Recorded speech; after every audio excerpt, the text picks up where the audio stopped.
Chers téléspectateurs de Malikouna Phony TV, bienvenue à ce flash d'information. Hier, lundi 14 décembre 2020, le président de la transition CEM Badao, aux côtés de plusieurs chefs d'État africains, a pris part à la cérémonie d'investiture et de prestation de serment du président ivoirien CEM Alassane Ouattara. Le président Daou, chef de l'État, a en profité pour rencontrer les Maliens établis en Côte d'Ivoire. Tout en souhaitant leur soutien pour sa réussite, il a une fois de plus dévoilé à ses compatriotes les missions de la transition.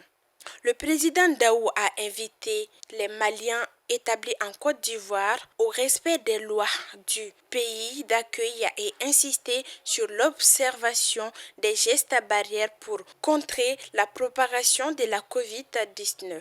Le Mali et la Côte d'Ivoire, a-t-il soutenu, entretiennent d'excellentes relations de coopération de longue date et ont en partage plusieurs organisations sous-régionales et internationales. Après un constat d'échec des négociations avec le gouvernement, selon M. Katilé, son secrétaire général, l'Union nationale des travailleurs du Mali a déclenché une grève de 5 jours. Débuté hier lundi 5 décembre, ce mouvement de grève prendra fin 18 décembre prochain. Cet arrêt de travail de la centrale syndicale a paralysé les activités de plusieurs services, notamment l'administration générale, impôts, douanes et banques. Les responsables de l'association des fournisseurs et opérateurs économiques ont, lors d'une conférence de presse tenue le mardi 8 décembre dernier à la Chambre de commerce et d'industrie du Mali CCIM, invité les autorités de la transition à payer leurs dettes intérieures qui s'élève à 33 milliards 800 millions de francs CFA. L'Association des fournisseurs et opérateurs économiques du Mali invite l'État à se mettre à jour à l'égard de ses créanciers qui seraient plus de 3600 fournisseurs et opérateurs.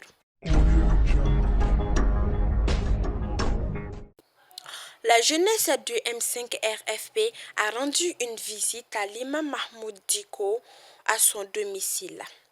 Face à leurs préoccupations en rapport avec sa position du M5 RFP, l'imam Mahmoud Dicko leur a expliqué les raisons de son retrait du mouvement du 5 juin rassemblement des forces patriotiques M5 RFP. Après les combats que nous avons menés, à un certain moment, j'ai jugé nécessaire de m'arrêter. Je prends Dieu, le peuple et l'ensemble du monde comme témoin pour dire que modestement terminé ma mission. Je ne réponds pas à tout ce qui s'est dit et va encore se dire à mon sujet. Je retourne à la mosquée et je pardonne tout le monde. Je demeure un homme qui n'est pas parfait, a dit l'imam Mahmoud Dicko, et de lancer un message de non-violence et de pardon à l'endroit de ses visiteurs.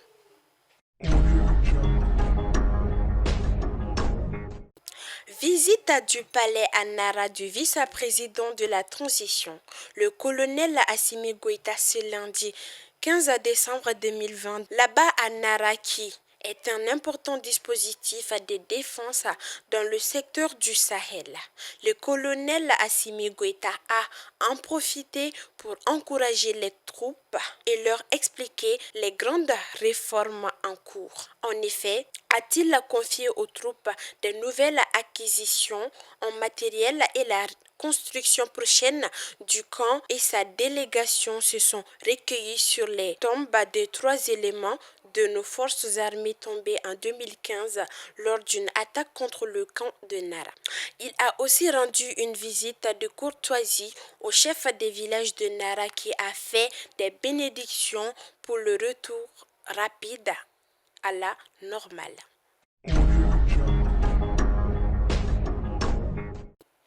Hors de nos frontières, ce lundi au palais présidentiel d'Abidjan, le président ivoirien, son Excellence Alassane Ouattara, a prêté serment pour un troisième mandat à la tête du pays.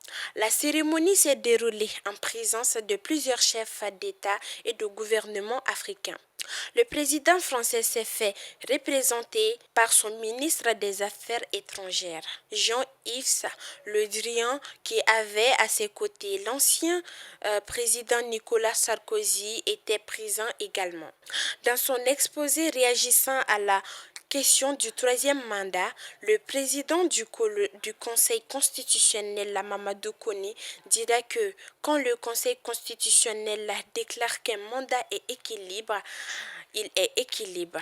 Et quand le Conseil constitutionnel déclare qu'un mandat est élu, il est élu.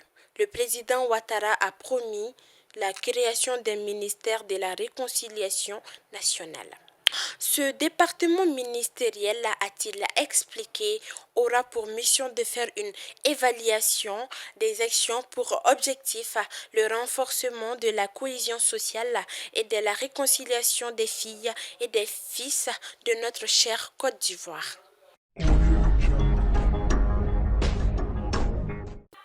Le collège électoral a entériné lundi la victoire à la présidentielle de Joe Biden qui, dans un réquisitoire sévère contre Donald Trump. Face à son refus obstiné de reconnaître sa défaite et inviter l'Amérique à tourner la page, en effet, réunis lundi, État par État, les grands secteurs ont confirmé les consécrations Joe Biden, qui deviendra le 20 janvier le 46e président de l'histoire du pays.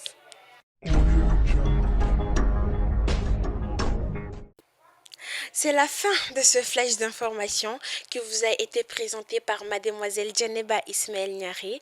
Merci de l'avoir suivi et restez connectés au programme de malikounafoni.net TV.